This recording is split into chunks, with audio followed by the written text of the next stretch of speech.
Welcome to Behind the Ballot, YourTV's extensive coverage of the 2018 municipal election. I'm York Bellsmith, and joining me in studio right now is the current Cobourg Deputy Mayor and soon-to-be Acclaimed Mayor, John Henderson. John, welcome to Behind the Ballot.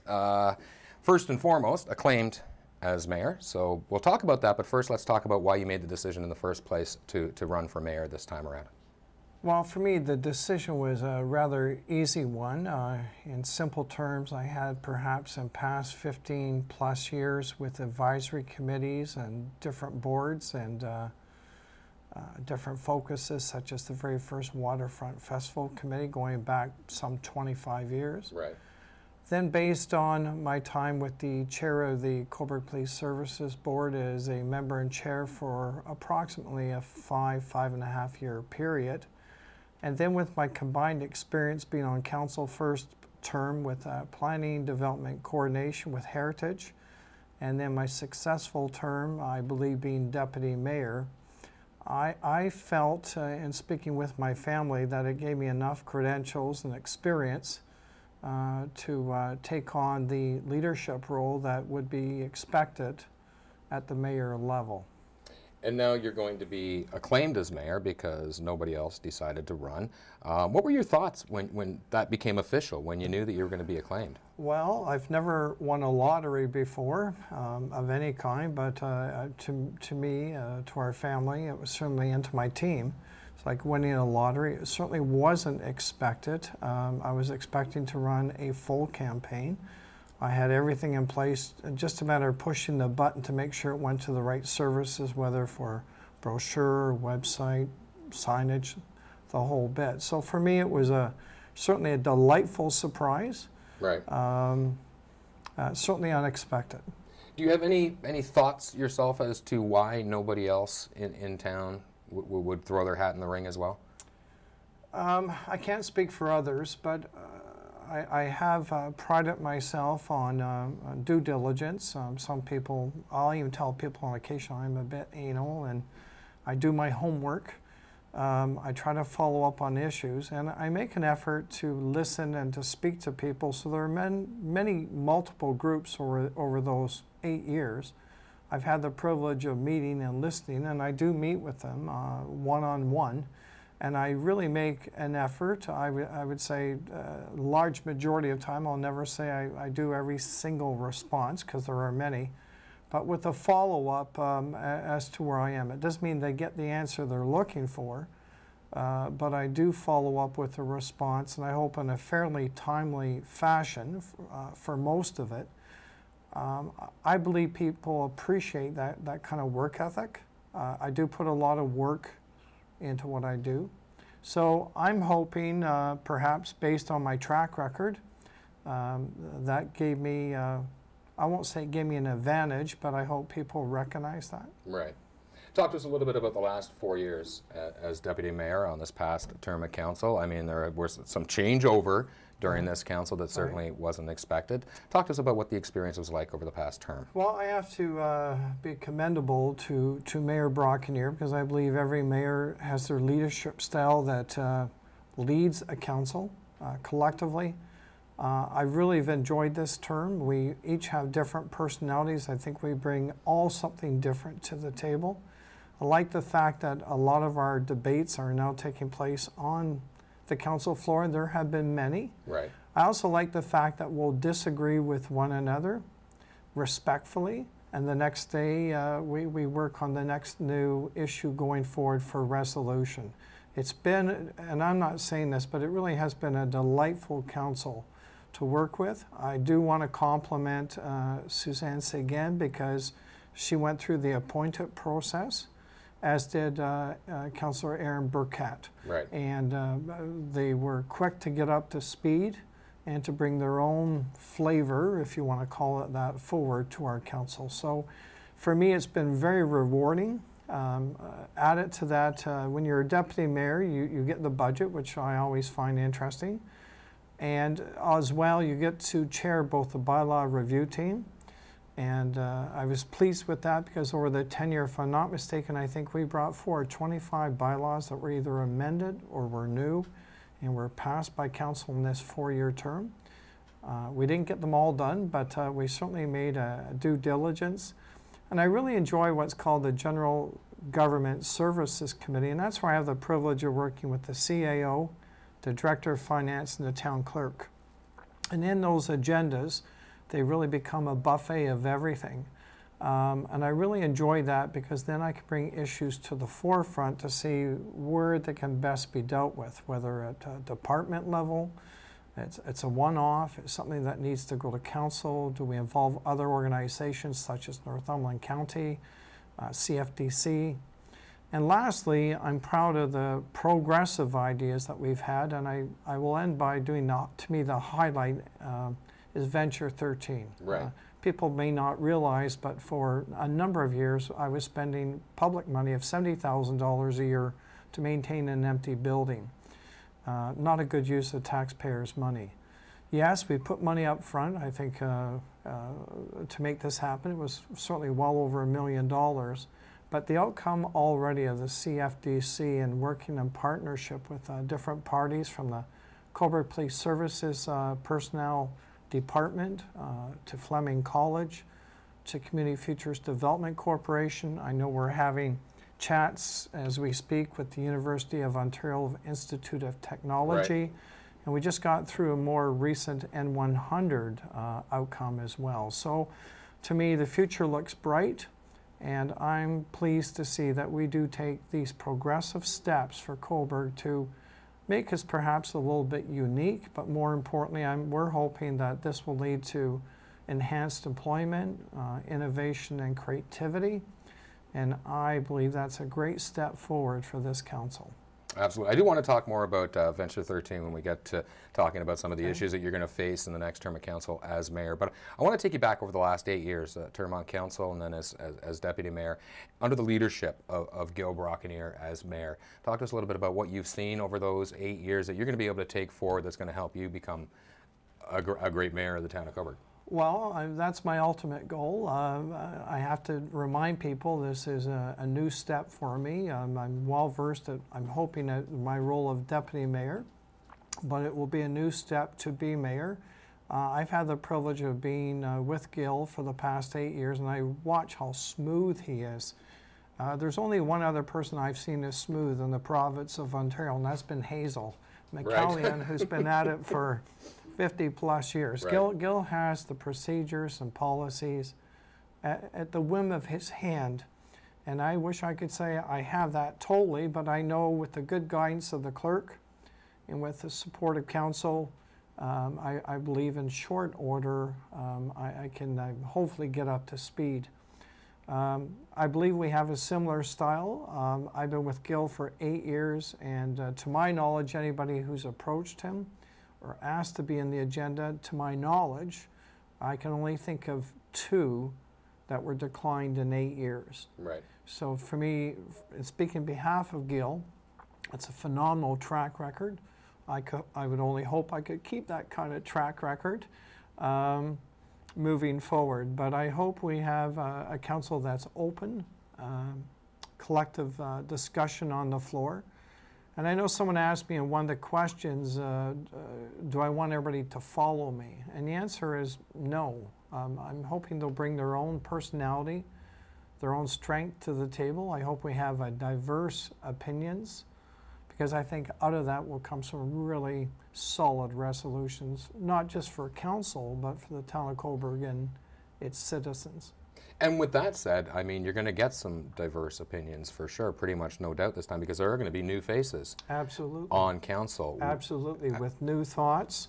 And I believe my role in working with staff is to provide a proper orientation, to provide the resources so they can attend certain conferences, to see beyond Cobourg, because there are municipalities out there that are doing things slightly differently and in different ways, whether it be through AMO, which is the Association of Municipalities of Ontario, or through OSM. I hate to use these acronyms, but OSM is the Ontario Small Municipalities of Ontario, which is closer to our flavor and population. So I'm hoping it will take them, I believe, close to a year to really develop a comfortable skin that, you know, they get a real comfort moving forward.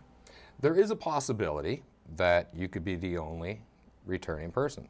It could be all new faces other than you. What are your thoughts when there's a possibility you look out from the mayor's chair at a council meeting and everybody is green? Well, that's okay. That does happen. It has happened in other municipalities. It certainly has happened in organizations. If it does happen, I welcome the change.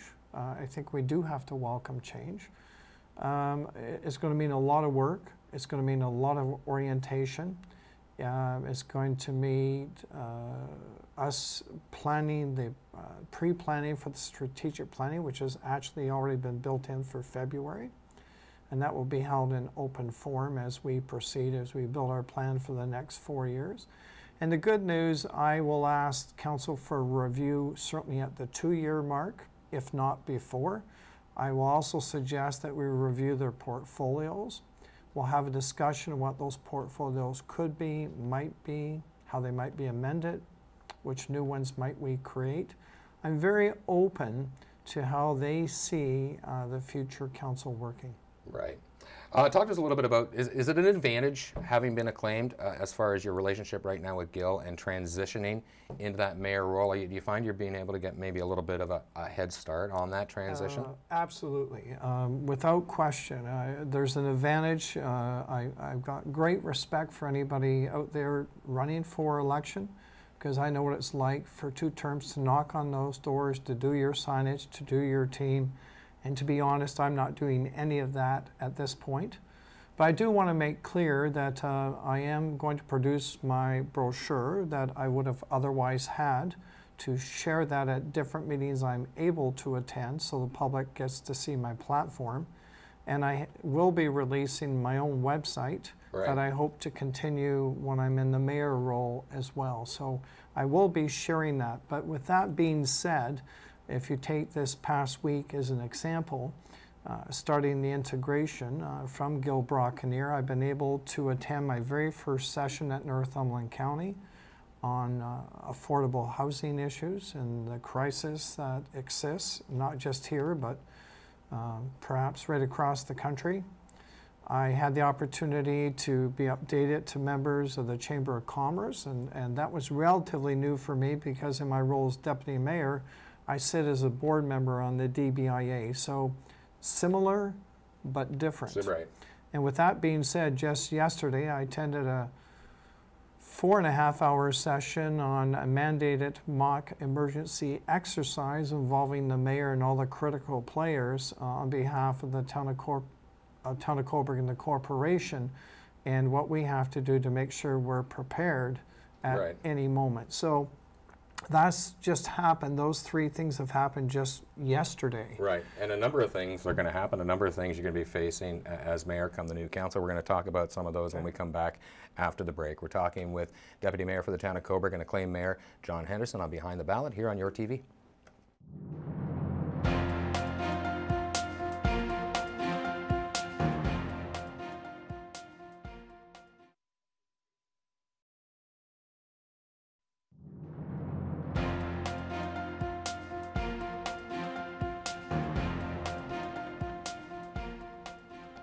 Welcome back to Behind the Ballot, YourTV's extensive coverage of the 2018 municipal election. I'm York Bellsmith, and this half hour we're talking with Cobourg Deputy Mayor and soon-to-be Acclaimed Mayor John Henderson. John, let's talk about some of the issues that you're going to face as the new Mayor of Cobourg, and most pretty much have been on council agenda for the past couple, if not more, terms. Let's start off with the Waterfront and Marina, and where you see that going forward with you as Mayor. Well, I can't speak at this point for council because in all honesty, I don't know who the council will be. Right. I realize if I had to pick one of the most critical issues coming from our term, it certainly would be the waterfront design plan. But I do want to ensure residents that is not a given plan. There's really nothing to plan that we are absolutely doing. Each project would have to come back on its own merit to council, because remember, it's a plan spread over the next 24 to 26 years. They're suggesting we spend $1 million each and every year. Well, let's be honest, we may not have $1 million to spend each and every year just on the waterfront master plan, but I do recognize it's a value to every citizen in the town. I can't name you one who doesn't believe it belongs to them, and it does, as taxpayers in some way. My hope moving forward with council is that issues come back, that they're clearly presented. The information is there for us to dissect it once again as to what does it look like, what are the implications, what are the outcomes. And I think we're going to have those healthy discussions with public involvement and a public voice, because it does belong in a public forum. So no doubt that's going to be with us for some time, and I expect it will continue into the council well beyond my term. Well, yeah, when you're talking about a plan that is talking 20, 24 years, I mean, it's gonna be around for a while, and it's always going to be there. Is it something that's going to evolve? It's a natural gem for the town of Cobourg. Let's talk specifically now a little bit about the marina and the issues that they are having there. I mean, a lot of interest from the public, and that on both sides. Yes, and I think what's happened, the dynamics have changed. When I first arrived in Cobourg, I believe the harbor was owned by the Ministries of Oceans and Fisheries.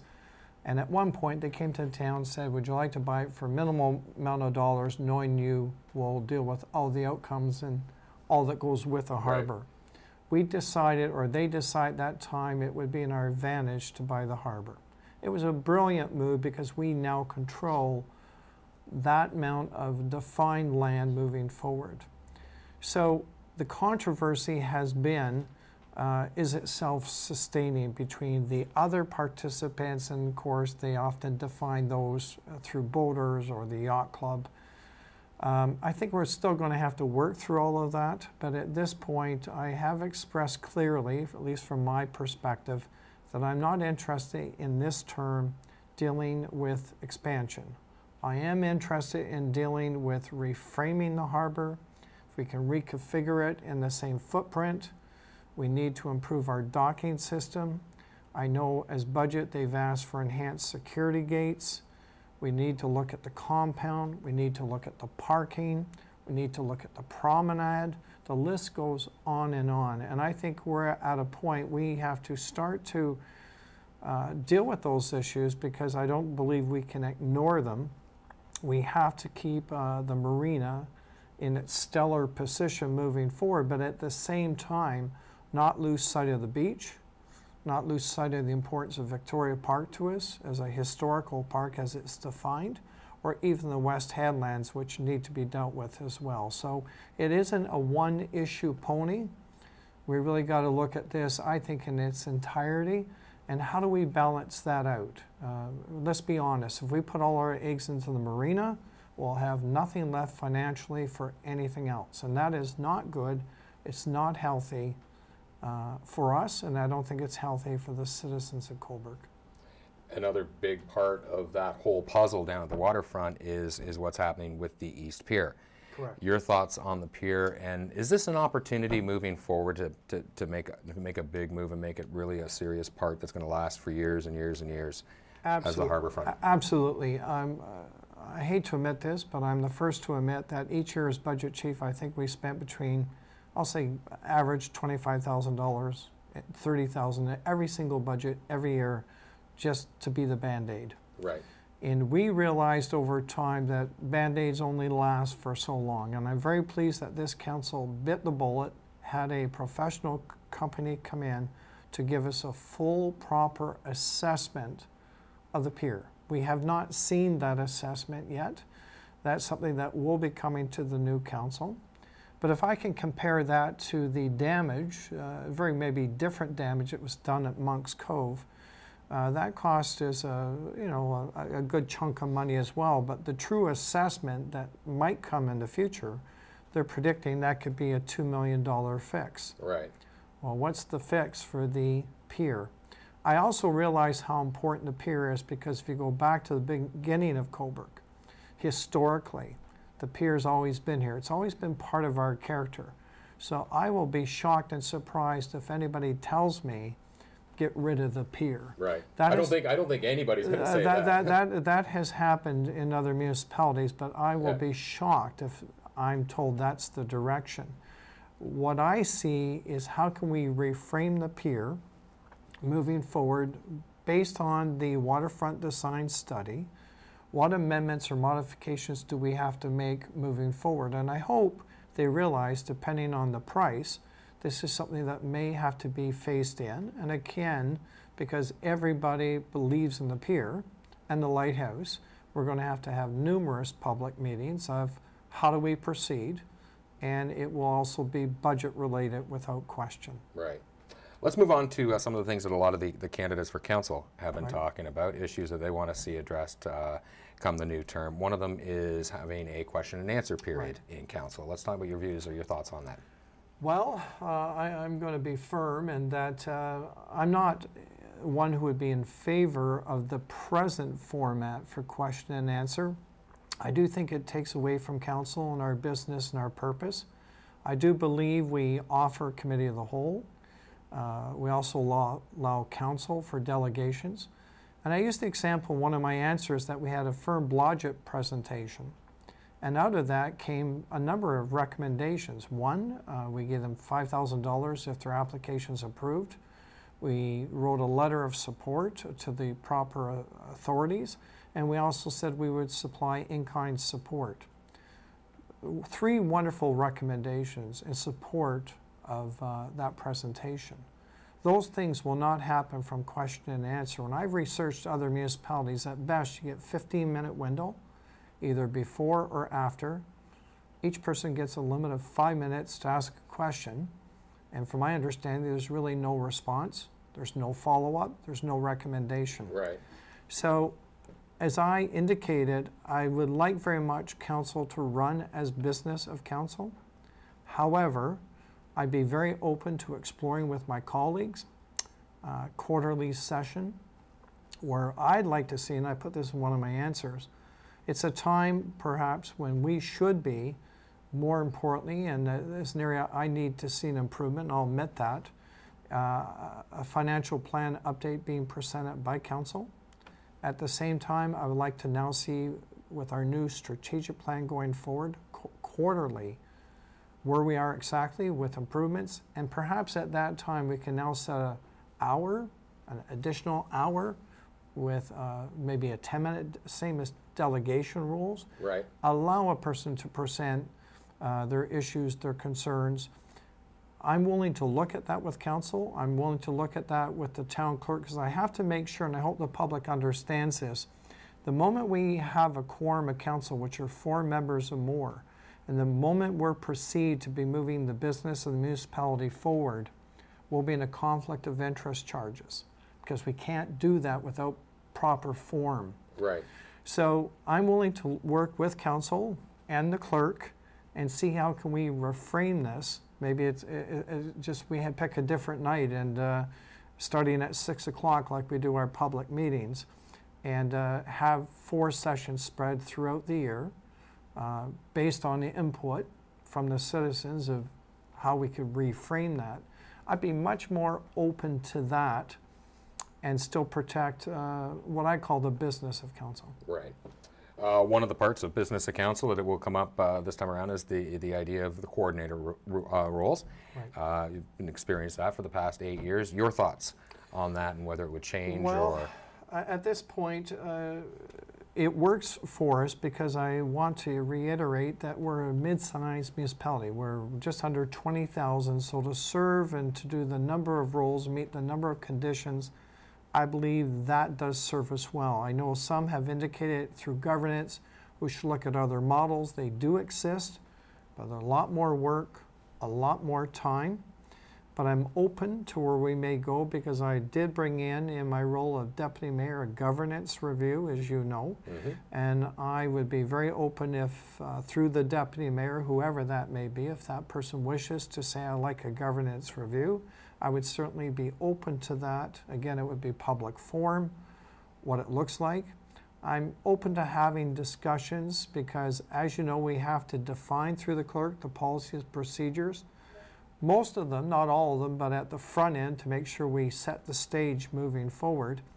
And with that discussion, I'm going to be recommending perhaps we look at amending, deleting perhaps some committees, and should we be creating some other committees that would serve us in terms of our service delivery. So the message I want to give, I'm open to where that may go. We are almost out of time, but really quickly, I know we talk a lot about downtown, and we will continue to talk about that.